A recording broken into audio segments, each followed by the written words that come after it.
Hi friends, welcome to the Cozy Cushion.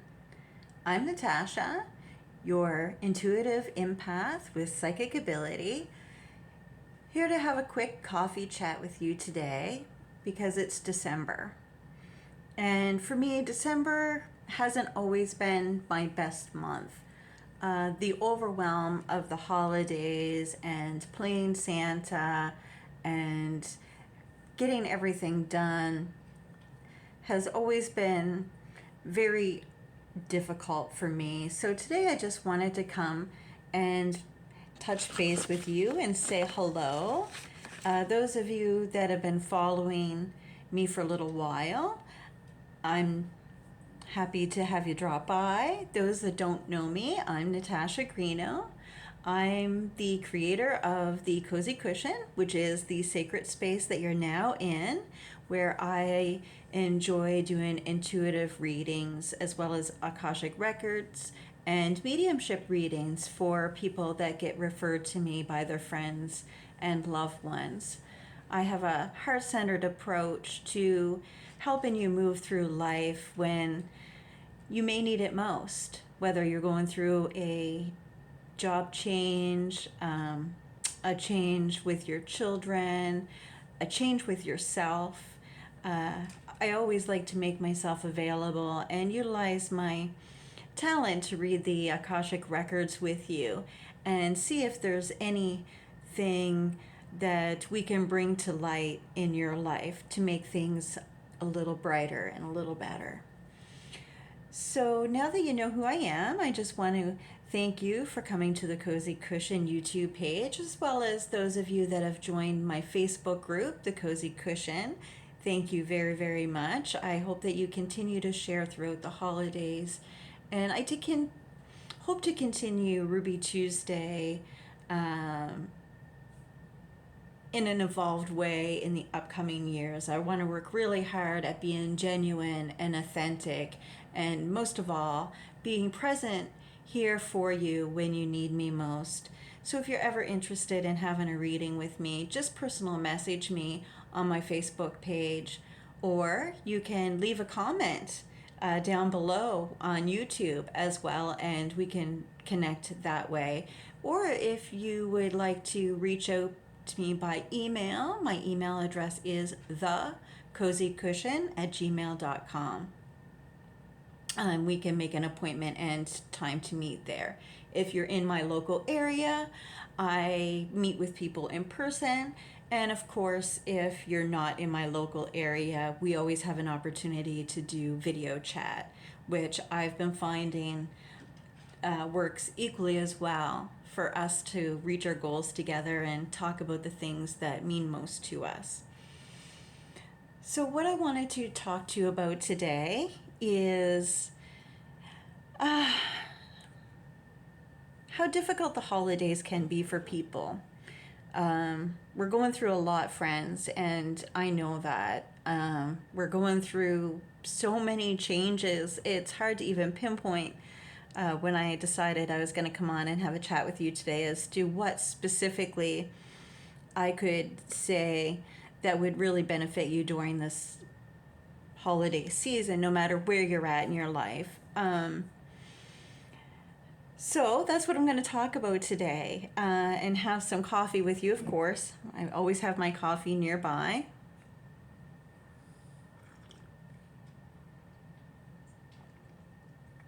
Which brings me to the topic of self-care. During December and any time in our lives, I really want to encourage you to really take good care of yourself and learn about yourself and to set goals accordingly. And I know that doesn't really work always well with the stress of the holiday season. But what I find it does for me is in December, I have rituals and habits in place that are extremely meaningful to me. So that helps reduce my anxiety and my depression. Those of you that have been following me, one of my biggest life struggles is anxiety and depression, and addictions as well. You know, I've really had to become my own best manager of my addictions, of my anxiety, and of my depression, because there's so many things that I love about life and so many things that I want to do. So today's Ruby Tuesday as well. So thank you for joining me on Ruby Tuesday. Ruby Tuesday is especially important to me because it is a reminder of the love I have for a dear friend that has been my greatest cheerleader, that has supported me in my life. And especially during the holidays, one of the things and habits and traditions that I had with my friend Ruby when she was living was that during the holidays she would open a bottle of sherry. And when I arrived, particularly on cold or hard days when I wasn't in a really emotional good place, she would crack open a bottle of sherry and she would laugh and we would pretend we were at a bar. And the irony of this is I'm in recovery and I don't drink per se.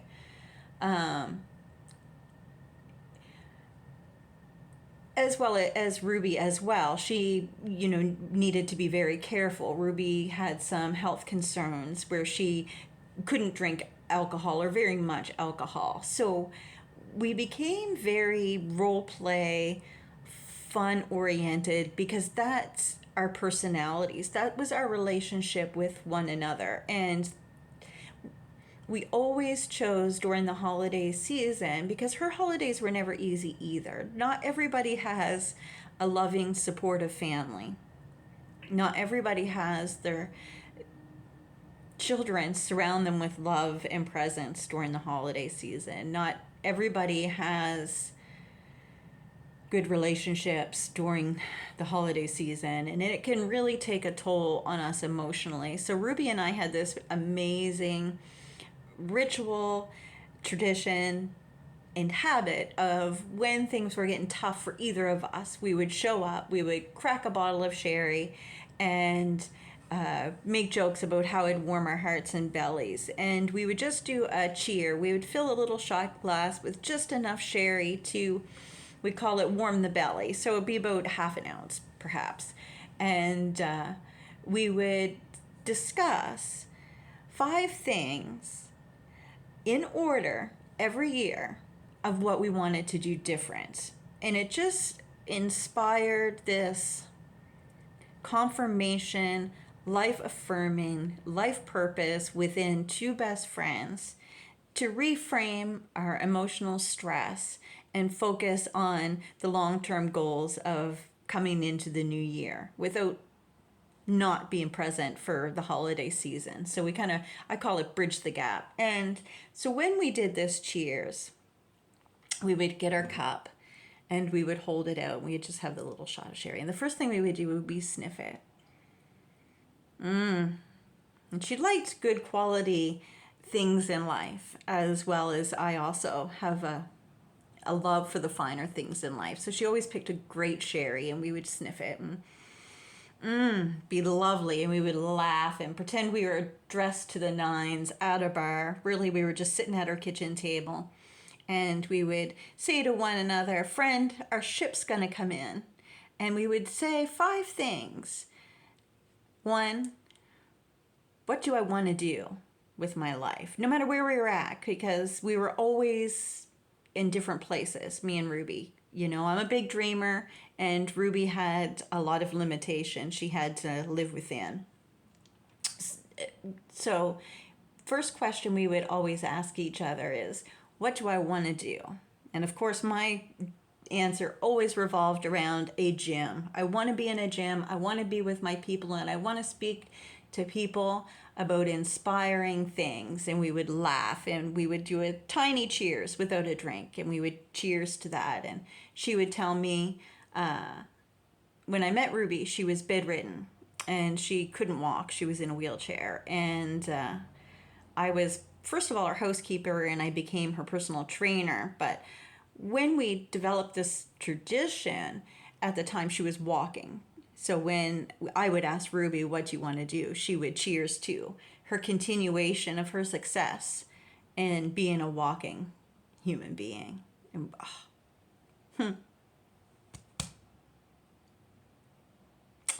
So we asked each other, what do you want to do? And then we would ask each other, what do you want to be? My answer was simply the baddest witch in town. I want to work on my self-improvement, and I want to become emotionally stable and strong and the best manager of Natasha that I can be. And Ruby would often say that she just wanted to be the single diva that lived with her cat and enjoyed her sheepskin rug and her shopping excursions with her right-hand angel, which was me. The next question, and we would cheers. We'd have not a sip.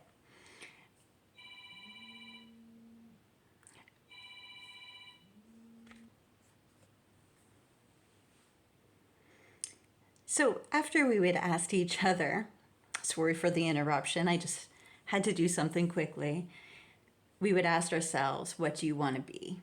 And Ruby would, of course, be her glamorous self with her makeup all done, lying on her sheetrug in her bed, cozy with her cats. And we would cheers to that. The next thing we would ask each other is, what do you want to see in our lives? And, at the time, for me, it would be usually about animals or my children. So for me right now, for instance, what do I want to see? I want to see myself build the Cozy Cushion nature gym, where we have an NBA size basketball court for my son to play on, and we have a gym for people to work out in, and we also have hydrotherapy pools and a great big outdoor nature track that everyone can come and walk on. And I would like to have a horse stable on there because I'd really like to see horses in my life again. When I was a little girl, I used to always have a pony from the time I could walk, and I was surrounded by horses and dogs. And so even though I'm getting a little older, I would like to have a gypsy cob horse, and I'd like to have them at a stable at my gym, because I want an agricultural base so we can grow food, as well as the very natural environment. So I would like to see that. And Ruby, when I'd asked her, hey Ruby, what would you like to see? And she would like to see her healthcare improve. She would like to see more people come into her life that knew how to care for her and wouldn't rush her or try to diminish her light to keep her settled, so to speak. And we would cheers to that. Next, we would relax again. We would take a deep breath, take another little sniff of that sherry, or oftentimes sometimes we do this just over coffee. And we would ask each other, what do you want to have? What do you want to have? And for me, usually I would want to have control over my financial abundance. I wanted to have control over my anxiety and my depression. And I wanted to be able to pursue my fitness goals. During that time, I was not yet a personal trainer. I was a kickboxer. I was a yoga teacher, breath and meditation teacher. And, I was always looking forward to self-improvement and how, I could improve myself. And I wanted to have more of that. I wanted more of what was good for me, less of what I would fall back into, like my addictions. And Ruby and I had that in common. We had different ages, different stories, but we had that in common. So when I would say, hey, Rube, what do you want to have? And she would say, I want to have my right-hand angel on my arm, and I want to continue to walk around town and shop till we drop and end with a burger at A&W. We would cheers to that. The next question that we would ask each other is, where do you want to go? When I first met Ruby, I was recommended to her by another lady that I had worked for. I worked for a podiatrist. She was a foot doctor, and Ruby was one of her clients, and this lady really encouraged me. She's like, Ruby really would like you, I think, you guys would be good for each other, and you just have to meet this lady. And so I reluctantly, I was really busy at the time, and I really felt like I couldn't take many more house cleaning clients on, because at this point I was working full time in a gym. I was pregnant with my second baby, and I was in the best shape of my life. I was kickboxing 6 times a day, or 6 times a week, sorry. And yeah, I was in the best shape of my life. I had my goals and my vision boards all lined up. And, she was like, and where do you want to go? And for me, that always was, I want to build a legacy for my kids so that my kids can look back on my life and have good memories of how hard I worked to be sober, stable, kind, considerate, and supportive of their dreams. So when I would answer, where do I want to go? I would be like, I want to build the cozy cushion. I've known since I started my career in health and wellness when I was 28 years old. Yeah, 27 years old. I'm now 48, going to be 49. I've known that I wanted to build the cozy cushion, and that idea has evolved around my psychic and intuitive ability, because I do readings. That is the revenue resource that I utilize to build my dreams, fund my dreams, and believe in my dreams. So if you ever want a reading from me, of course, I always hope that it's going to benefit you, but it also benefits me deeply as well, because you become a part of my tribe and family.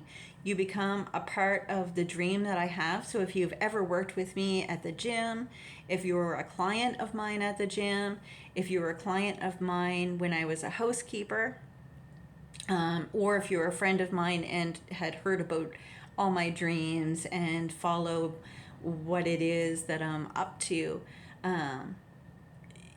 you guys will all know how deeply connected I am to human spirits, and how much my heart wants us all not to suffer and to do well in life. So, what to do when your cushion is not cozy is to celebrate. So on that last, where do you want to go? I'd say, where do you want to go? And she'd say, I want to go to Paris with a Frenchman to my side and drive a Vespa. And I would say, and I'm going to build the cozy cushion. And she said, I'm going to be there to cut the ribbon. And we would go, cheers. We'd have a shot. We'd give each other a hug. We'd draw an angel card. And we'd go about our day and get shit done. Because at the end of the day, the most important thing we can do is, when we don't know what to do, don't do anything. The world's not going to fall apart if we stop dead in our tracks, clear our minds with a breath,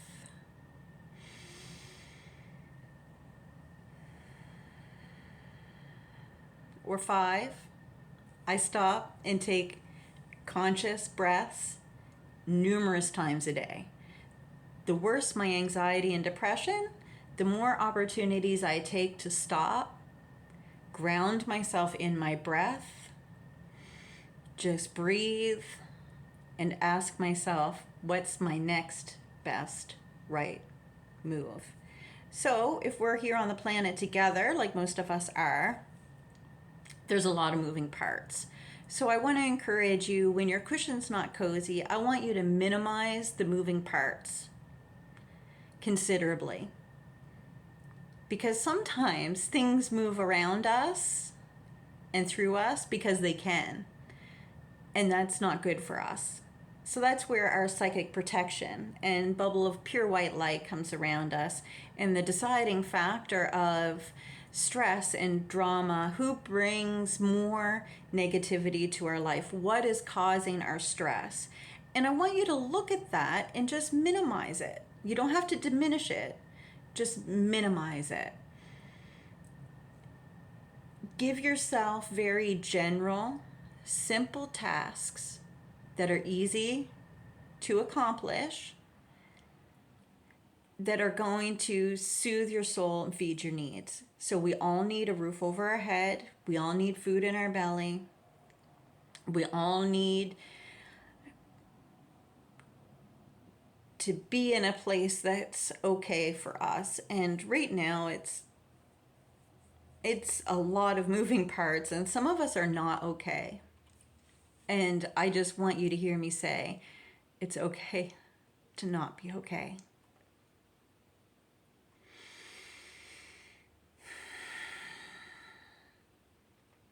And it's okay to not be supported by your family and loved ones. It's okay things are going to hell in a handbag. And it's okay to start over. It's okay to pick your chin up and pat yourself on the back and say, I did a good job of taking care of me.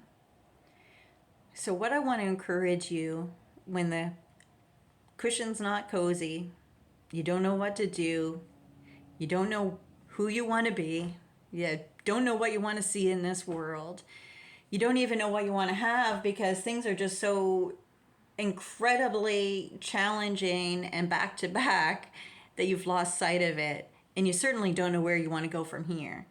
I encourage you to get out a plain piece of paper, consider it your clean slate, and I want you to write down 5 things from your heart without judgment.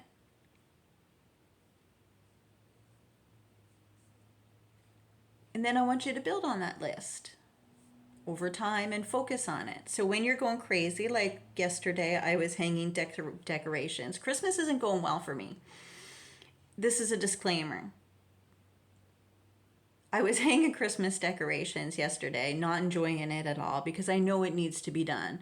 And I was getting frustrated. I was sweating. I was swearing. I was not happy about it. I wasn't even enjoying it. I just know it has to be done. I'm a mom. I want to have a beautiful Christmas. And of course, I want to have a beautiful house. And I want to be inspired to fill out my Christmas cards. So I was pushing myself to get this stuff done. And I had to stop and hear myself, see myself, and understand myself, that when we push and we power through things, it's not benefiting us or those around us. You know, it's kind of like the bull in the china shop, you know. So we want to become less forceful. We don't want to force things. I'm not going to force myself to decorate my house when I'm struggling in so many other areas. I needed to take a breath. I needed to relax. It's not the most important thing right now. My mental health is. I'm trying to set myself up for success. It's most important to me right now to be present with my friends and my family. And during December, I get really internally ugly and angry. And it's a really nasty dark cloud. And I know there's probably a few people that's watching this video, hopefully this far. So thank you. We're going into 24 minutes. The effort it takes me to keep that cloud from turning into a thunderstorm is exhausting. My self-management during the month of December specifically uses pretty much all my energy, and I get very very caught up in things very, very easily. So I have to be conscious of that and minimize everything. So this season in particular, I'm very aware of that. I am not trying to avoid it, I'm trying to embrace it with divine timing, acceptance of what is. I get an opportunity to explore different things that are traditional with holidays and Christmas, like the decorating of the tree. And I stopped myself completely. I didn't do any more decorating because I want to be in the spirit. And it's important to me. That's a part of my magic, as well as, those are things that I want to be during December. I want to be at ease. I want to enjoy my family and friends and my time with them, and I want to be present. And I very quickly spiral into none of that. So I just acknowledge that, and I want to acknowledge that in you as well. And I hope these tips that I've kind of thrown out there today are beneficial to you in some way. And I guess that's my final note. I also just want to update you on my duck Jerry. So if you follow me on my Facebook page, Jerry is doing amazing. He's actually moved back out to the chicken coop. He's with all the chickens out there, and he seems to be quite happy and quite healthy, and he's doing really, really well. So that's fantastic. As well, I also just want to invite you, if you're new here, I encourage you to subscribe to my YouTube channel. I'm going to try in the upcoming months to come to you every Ruby Tuesday with tips on how to live your best life, because it's really important to me that not only do I follow my dreams, that's why I created the Cozy Cushion, to be my platform to invite you all to grow with me from the beginning to where we end up, which is hopefully the sacred space of the Cozy Cushion that will actually be built one day when I get there. But if you want a reading from me, just reach out through my Facebook page, send me a personal message or direct message, as well as you can email at me at thecozycushion@gmail.com. So if I could leave you with one final thought, it would be to stand strong. Believe in self-love. Know that you matter. You deserve peace. Most importantly, protect your peace. Surround yourself by people that love you, embrace you, and give yourself a break. You don't have to be everything and the be all to everybody and everything, and it's okay to minimize, to become more aware of what you need to self-care and self-love yourself. So please always know that you're loved by me. Take care, everyone. Have a gentle holiday. Protect your peace. And I want to encourage you to live your absolute best life.